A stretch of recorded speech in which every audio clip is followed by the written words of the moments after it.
Shabbat Shalom, everyone. I am teaching our 7th grade Sunday school class, and we're going to do an art project tomorrow. Yay! That's Jacob. He's in the 7th grade class.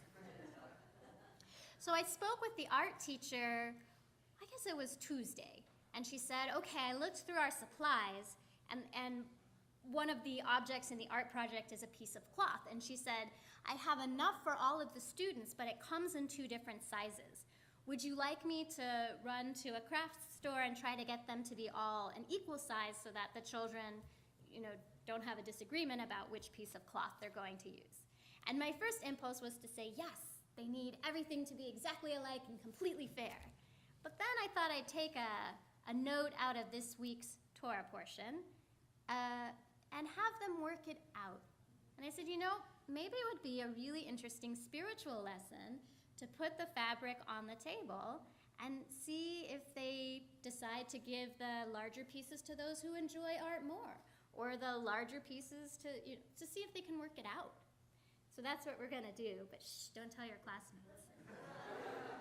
You'll just appear really, really like the good guy, right? You'll say, guys, let's not fight, right? You'll step in, you'll keep it calm. Okay. So if you'd like to follow along about how my 7th grade art project is related to this week's Torah portion, you can open to page 74 of the Eitz Chaim.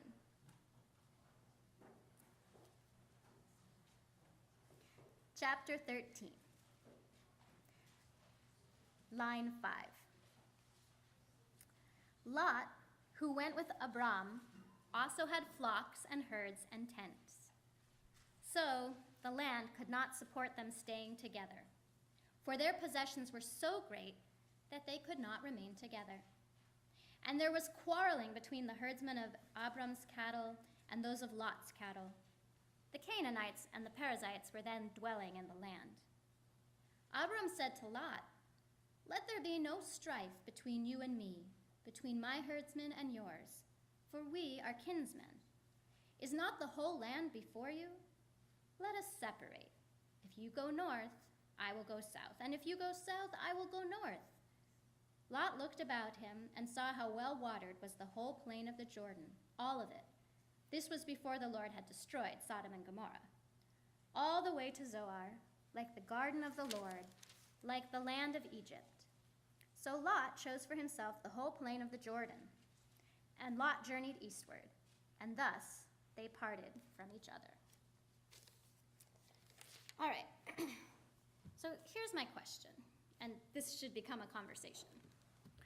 So why are they quarreling? What do you think the nature of the quarrel was? If you were a fly on the wall and you could report back to us, what is the fight about?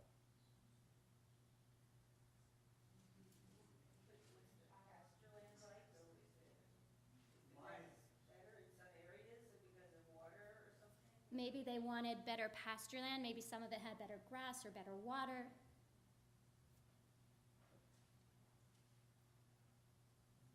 Well, there could be one other thing. If they're trying to share the same pasture at the same time, then some could be getting mixed up before the moment. Oh, maybe they're sharing the pasture at the same time and their herds are getting mixed up together. Wait, that's my sheep. No, that's my sheep, right? Uh-huh. Yes. Who's in charge? So maybe it's a bit of a power struggle between Avram and Lot. And the discussion is to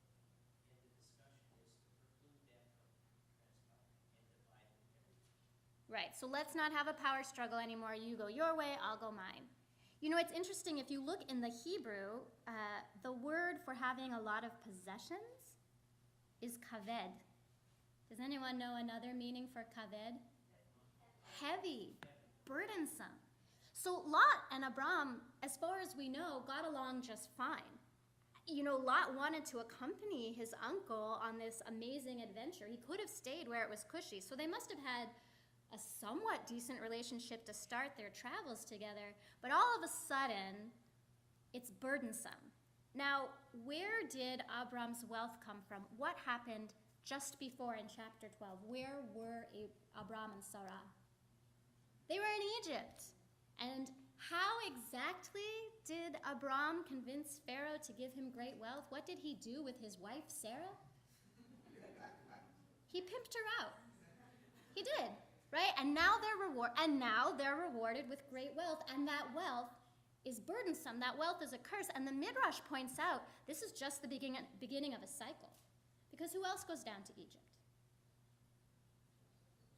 Right, Jacob and Joseph, right? And it does not bode well for the Jewish people. There are many wonderful material things in Egypt, but it doesn't seem to go well for us. Now, the Midrash also tells us what they quarreled about, because the text tells us something really interesting here. It says, the Canaanites and the Perizzites were then dwelling in the land. The land didn't belong to Abram, and it did not belong to Lot yet. It was not their time yet. The prophecy had not yet been fulfilled. So they're arguing over someone else's land. And what the Midrash says is, Abram's herdsmen would muzzle their animals when they were taking them out to pasture so they wouldn't steal grass from someone else. They would just go to their designated spot.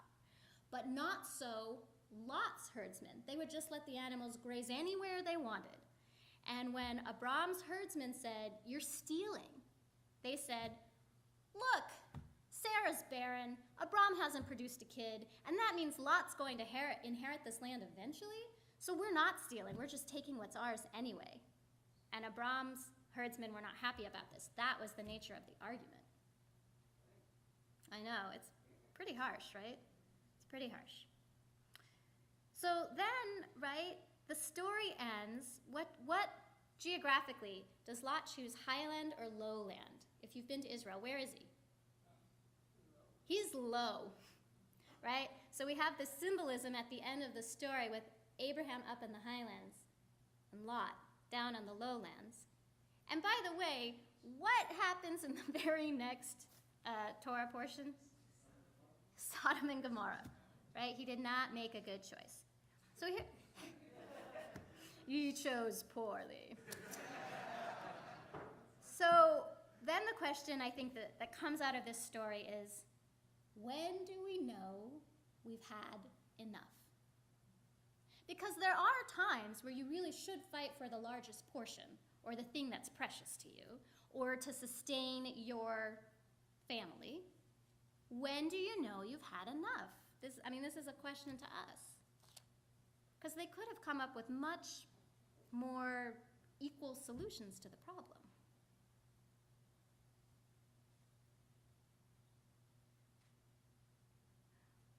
And then, too, I think maybe it's not a material question of when do you know you've taken enough. Maybe it's a spiritual question.